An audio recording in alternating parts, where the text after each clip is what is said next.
नमस्कार। Shri construction and architect पे आपका स्वागत है, जहां हम बनाते हैं आपके सपनों का घर। हम सभी के लिए अपना घर बनाना एक सपना होता है।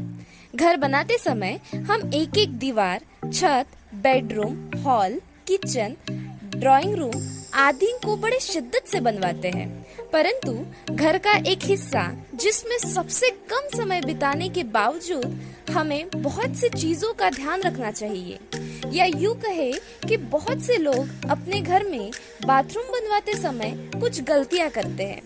चलिए जानते हैं कि हमें बाथरूम बनवाते समय किन किन बातों का ध्यान रखना चाहिए।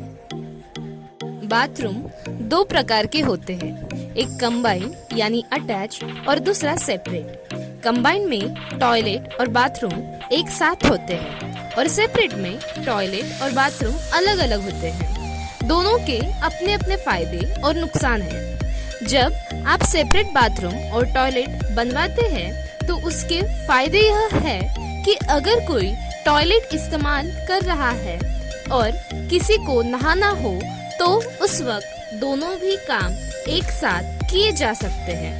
पर दिक्कत यह है कि इसकी कॉस्टिंग अधिक हो जाती है। कंबाइन टॉयलेट का कंपैरेटिवली कॉस्ट तो कम पड़ता है, परंतु अगर कोई एक टॉयलेट का इस्तेमाल कर रहा हो तो उस वक्त दूसरे को नहाने के लिए, इसलिए सबसे पहले आप यह तय करिए कि आपको अटैच टॉयलेट बाथरूम या फिर सेपरेट टॉयलेट और सेपरेट बाथरूम बनवाना है।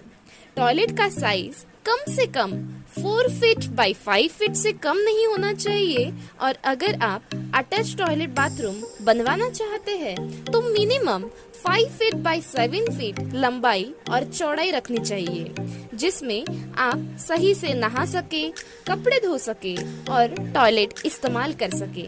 बाथरूम की हाइट 7 फीट या फिर अधिक से अधिक 8 फीट से ज्यादा नहीं होनी चाहिए, और घर में मेन हाइट से बाथरूम के हाइट के ऊपर जो जगह बची है और उसका इस्तेमाल स्टोरेज के लिए भी कर सकते हैं। बाथरूम का लेवल हमेशा टॉयलेट के लेवल से नीचे होना चाहिए और घर के लेवल से बाथरूम का स्लोप डाउन रहना चाहिए, जिससे अगर आप नहा रहे हैं या कपड़े धो रहे हैं तो पानी बहकर बाथरूम के बाहर न जा सके, और बाथरूम के अंदर का स्लोप भी जहाँ से पानी को निकलना है उसकी तरफ डाउन होना चाहिए, जिससे बाथरूम में पानी का जमाव न हो।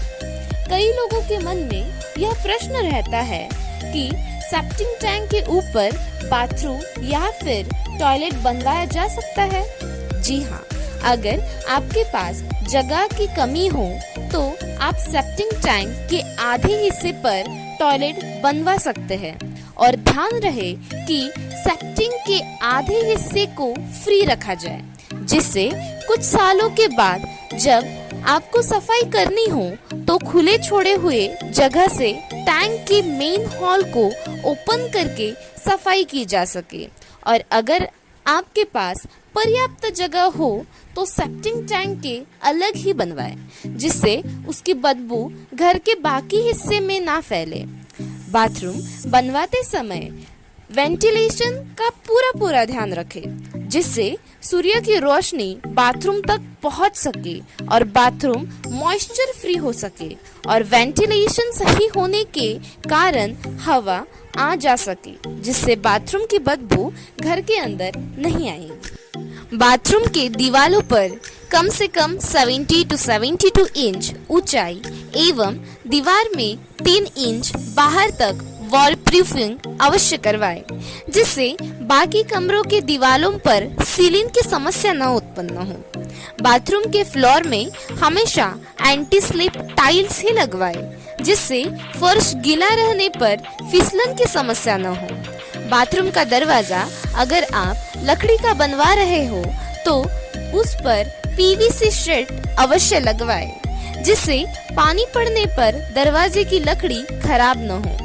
दरवाजे के पीछे पर्याप्त जगह होनी भी जरूरी है, जिससे दरवाजा खोलते या बंद करते समय की चीज से न टकराए। कभी भी बाथरूम की दीवार जिससे पाइप फिटिंग होनी है अथवा टैप लगवाना है तो उसकी चौड़ाई कम से कम 9 इंच तक चौड़ाई अवश्य होनी चाहिए, जिससे पाइप फिटिंग करते समय दीवार में छेद आदि की समस्या न हो।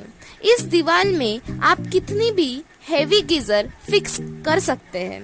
टॉयलेट बनवाते समय उसके नीचे सिंकन स्लैब अवश्य दें, जिससे बाथरूम की सभी पाइप इत्यादि के फिटिंग के लिए नीचे पर्याप्त जगह मिल जा सके और बाथरूम का पूरा फ्लोर बराबर और समतल रह सके।